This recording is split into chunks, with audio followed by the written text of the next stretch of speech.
Imagine this. You're drifting through the quiet canals south of Mexico City, and ahead of you, hundreds of dead eyes stare from the trees. Dolls without arms, without legs, with severed heads, hanging everywhere. This isn't a horror movie set, it's a real place. And today, I'm going to tell you the truth about the Island of the Dolls, one of the creepiest places on Earth. Hello everyone, we explore the world's most mysterious and terrifying places. Today, we're in Mexico, deep within the canals of Xochimilco. On the surface, it's a peaceful tourist destination filled with colorful boats, flowers, and music. But hidden among the waterways is an island that gives many people chills even in broad daylight. Over the next few minutes, you'll discover why one man transformed an ordinary island into a shrine of dolls, what may have really happened to the little girl, and why, even after the owner's death, the dolls continue to come alive in local legends. If you're fascinated by mysteries, true stories, and places that send shivers down your spine, stay until the end. And in the comments, let me know, would you dare spend a night there? It all began in the 1950s. A simple farmer named Don Julian Santana Barrera moved to a small island in the middle of the Xochimilco canals. He grew vegetables, sold them at the market, and lived a quiet, isolated life. But one day, something happened that would change both him and the island forever. According to the legend, Julian discovered the body of a little girl who had drowned in the canal. The body was taken away, but he could never forget her face. A few days later, near the same spot, he noticed a doll slowly drifting across the water. Julian saw it as a sign. He pulled the doll from the canal and hung it from a tree to calm the girl's restless spirit. That was the first doll. But soon, he began finding them everywhere. In the canals, in piles of trash. People even brought them to him. He hung doll after doll from trees, buildings, and fences. Hundreds, then thousands. He believed he was protecting the island from evil spirits and giving peace to the little girl's soul. At first, the locals thought he was eccentric. Then they thought he was insane. But Julian continued living there alone for decades, surrounded by thousands of dolls. He treated them as if they were alive. He talked to them, repaired them, and the atmosphere on the island became more unsettling with every passing year. Now imagine what it actually looks like. Thousands of dolls.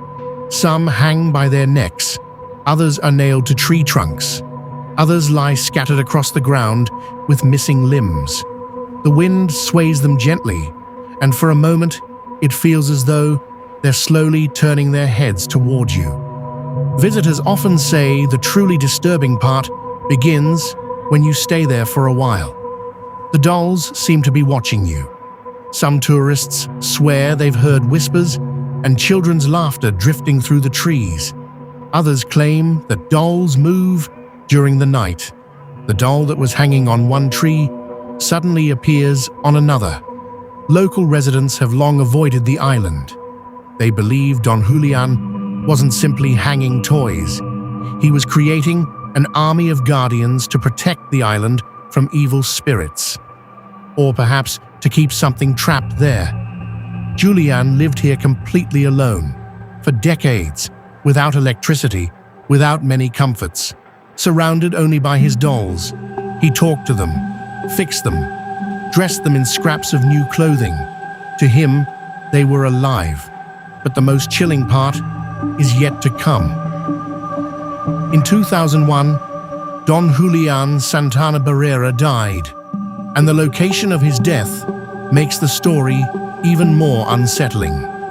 He died in the exact place where, according to the legend, the little girl had drowned years before. His body was recovered from the canal beside the island. After his death, many believed the island would finally become peaceful again. Instead, the opposite happened. The number of dolls continued to grow. Julian's nephew, Anastasio Santana, carried on his uncle's work. Tourists began bringing dolls as offerings to the spirit of the girl. Today, more than 1,000 dolls cover the island, and the legends have never faded. Some claim the island comes alive after dark. The dolls supposedly climb down from the trees and wander among them. People say Julian was the only person who could spend nights there and survive. Since his death, no one has dared repeat the experiment. Is it merely a collection of scary stories created for tourists? Or is there really something lurking on the island? Perhaps the most unsettling thing is that even skeptics who arrive expecting to laugh often leave with the feeling that something was watching them the entire time. Today, the Island of the Dolls is a major tourist attraction. To reach it, visitors must hire a boat in the Xochimilco canals, usually costing around 600 to 800 pesos. The journey itself is beautiful. Flowers, music, the vibrant culture of Mexico. But as the boat approaches the island, the atmosphere changes instantly. The island is now maintained by Don Julian's nephew, Anastasio. The collection continues to grow. Tourists bring dolls and leave them behind. Some do it out of respect, others simply seek a thrill. The official explanation is far less supernatural. There is no confirmed evidence that a little girl ever drowned near the island. Julian may simply have been a lonely man with an unusual obsession. But the legend proved stronger than the facts.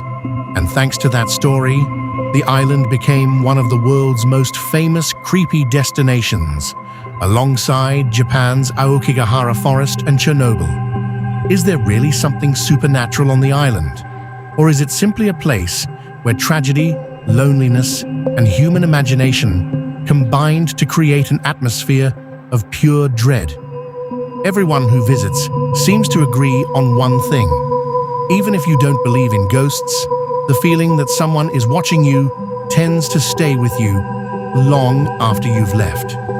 The Island of the Dolls is a reminder of how powerful a single human story can become. One tragedy, one obsession, and an ordinary piece of land transforms into a place known around the world. Would you dare set foot there?